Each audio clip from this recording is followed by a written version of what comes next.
เมียวอยู่ในบ้านกันแล้วนะอยู่ในบ้านแล้วหลวงปู่จะดูแลความสะอาด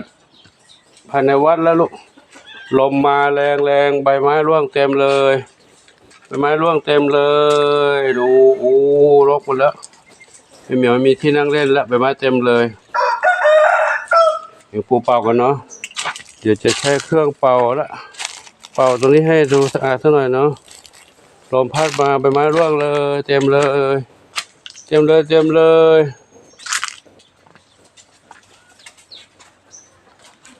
๋ยวนี้กลับจากภารกิจกลับมาแล้วพอมีเวลาเดี๋ยวเป่าใบไม้สักหน่อยเนาะกลับมาเดี๋ยวใบไม้ร่วงเต็มเลยนะดูแล้วไม่สวยดูแล้วไม่สวยไม่งามเลยเดี๋ยวเป่าใบไม้สักหน่อยไม่มีปูสตาร์ทเครื่องแล้วนะลูกสตาร์ทเครื่องบื้อแล้วเครื่องบื้อแล้วลบแล้ว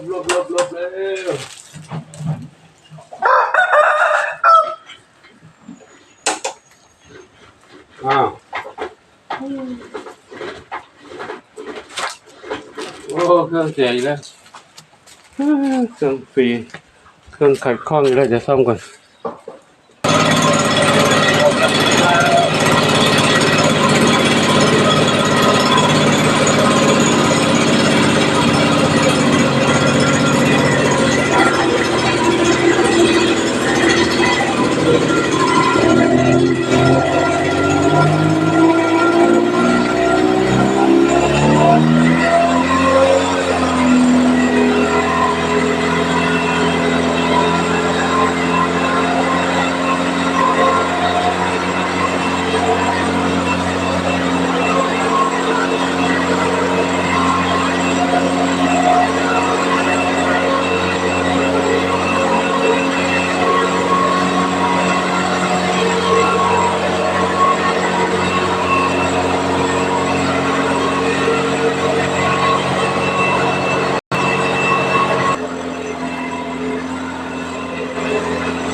วันนี้ไม่สำเร็จเลยต้องพักแค่นี้ก่อนเนาะลมแรงเราเป่าไปสู้ลมธรรมชาติไม่ไหวลมธรรมชาติแรงกว่าก็ต้องรอให้เขาสงบก่อนรอให้ลมจากธรรมชาติสงบเราค่อยเก็บกว่าทีเดียวเนาะเราสู้แรงธรรมชาติไม่ไหวเราใช้เครื่องเป่าไปลมทะเลาะลมธรรมชาติพัดลงมาอีกก็เยอะก็ไปกลายเป็นสิ้นเปลืองพลังงานโดยเปล่าประโยชน์พลังงานเครื่องจักรพลังงานแรงเราเนาะแล้วก็งั้นต้องยุติไว้เท่านี้ก่อนนะลมมาเรื่อยๆขออนุโมทนากับทุกคนทุกท่านเนาะที่ได้รับชมคลิปของหลวงปู่คลิปอาจจะกระโดดไปด้วยบ้างกระโดดไปนี่บ้างไม่ได้ถ่ายเป็นเรื่องเวลาเท่าไหร่วันนี้ผมก็ขออนุโมทนากับทุกข้อบูชาทั้งหลายเหล่านี้จะเป็นพระปัจจัยทุกนั้นความช่วยให้คนทุกท่านพบความสุขความเจริญมีความสุขกายสุขใจปรารถนาที่ใดขอได้ทุกความมุ่งมั่นปรารถนาเพื่อการทุกคนทุกท่านเถิดสาธุ